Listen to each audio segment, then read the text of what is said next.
Hello everyone, আসসালামু আলাইকুম। সবাই কেমন আছেন? আজকে আমি আমার DJI Osmo 6 ক্যামেরাটির লঞ্চিং করলাম সেই 300 ফিটের মোটো ব্লগের মাধ্যমে। আপনাদের সাথে আমি আমার নিউ অভিজ্ঞতা শেয়ার করব। সেই পর্যন্ত আপনারা প্রত্যেকটা এক্সপিরিয়েন্সে আমার সাথেই থাকবেন।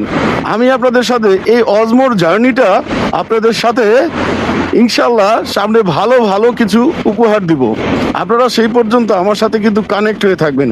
আর যারা আমার চ্যানেলে নতুন, অবশ্যই আমাকে সাবস্ক্রাইব করে দিবেন। আপনাদের ভালোবাসা আমার অনেক ভালো লাগে। আপনারা জানেন এই 300 ফিটটা বাইকারদের জন্য অত্যাধিক অসাধারণ একটা জায়গা, যে জায়গাতে আপনি মোটর ব্লগ করতে গেলে আপনার জন্য একটা ফুললি প্যাকেজ হয়ে যাবে।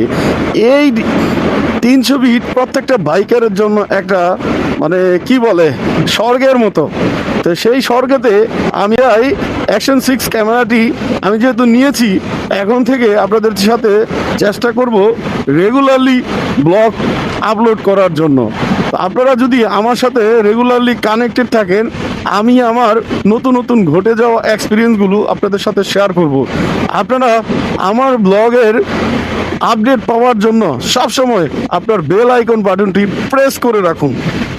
তো আমার ভিডিওটা কে কোথা থেকে দেখছেন এবং কেমন লাগছে অবশ্যই কমেন্টস করে জানাবেন। আর 300 ফিটে কারা এসে ঘুরিয়েছিলেন, কারা এসেছিলেন, আপনারা কমেন্টস করে জানাতে পারেন। 300 ফিট কার কেমন লাগে, ভালো লাগে, মন্দ লাগে, যাই লাগে কিনা, আপনারা একটু আপনাদের মতামত শেয়ার করবেন। তবে 300 ফিট কিন্তু বাইকারদের জন্য খুব ভালো এলাকা বটে, তবে এটা কিন্তু একটা বিপজ্জনক এলাকাও। কারণ কি, এইখানে যারা নিউ, আমি অতীতের অনেক ভিডিওতে আমি আপনাদের সাথে ডিসকাস করেছি, এই জায়গাটা কিন্তু একটা মরণ ফাঁদ। সেই মরণ ফাঁদে আপনি যখনই আসবেন নিজেকে অবশ্যই সেফ রাখার চেষ্টা করবেন। কারণ যখন তখনই একটা দুর্ঘটনা আপনার পরিবারের জন্য সারা জীবনের কান্না হয়ে যেতে পারে। হ্যাঁ, সেজন্য আপনারা সবাই একটু সেফলি এইখানে এসে রাইড করার চেষ্টা করবেন। আর 300 ফিটের যারা বেপরোয়াভাবে বাইক কিংবা প্রাইভেট আপনারা ইউজ করেন, তারা কাইন্ডলি এখানে এসে বেপরোয়া হয়ে যায় না। কারণ আপনার একটা ভুল রাইডের কারণে একটা মানুষের তাজা জীবন চলে যেতে পারে। সেজন্য আপনারা প্লিজ এখান থেকে একটু নর্মালি ড্রাইভ করতে পারেন।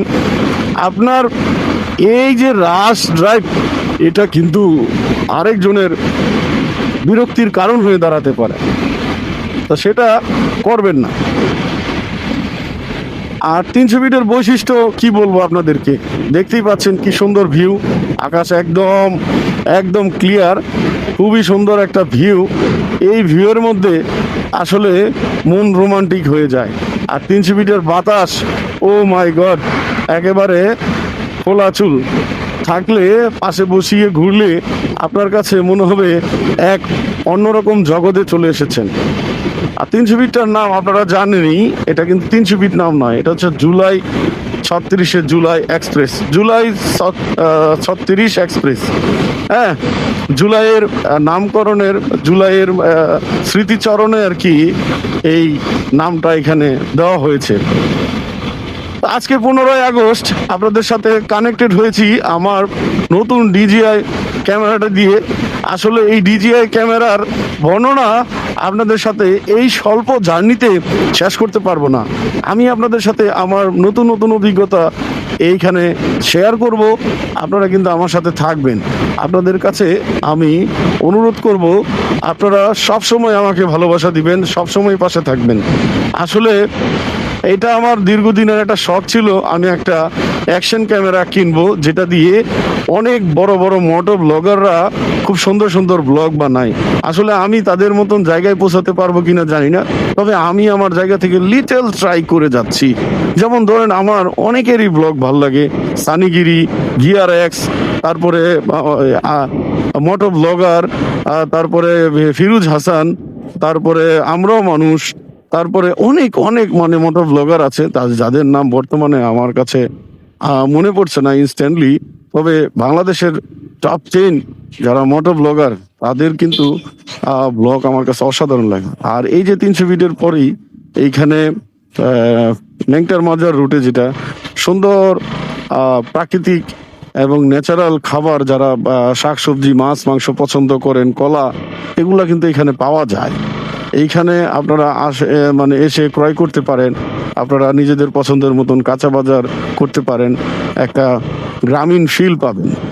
তা এখন আসলে আমি একটু লেট হয়ে গিয়েছে, আসরের নামাজটা পড়িনি। আমি আসরের নামাজটা পড়ার জন্য এই রোডটা দিয়ে ঢুকেছি।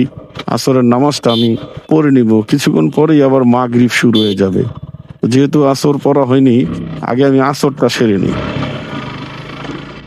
এই মসজিদটাতে আসলে নামাজ পড়তে আমার কাছে অনেক ভালো লাগে। একটা সুন্দর একটা মসজিদ, নিরিবিলি জায়গার মধ্যে করেছেন মসজিদটা। তো যারা এই মসজিদটা প্রতিষ্ঠিত করেছেন তাদেরকে অনেক ধন্যবাদ। আল্লাহ তাদেরকে নেক হায়াত দিক যদি বেঁচে থাকে, আর যারা প্রতিষ্ঠিত যদি কেউ মারা যায় তাদেরকে জান্নাতের উচ্চ মাকাম দান করুন।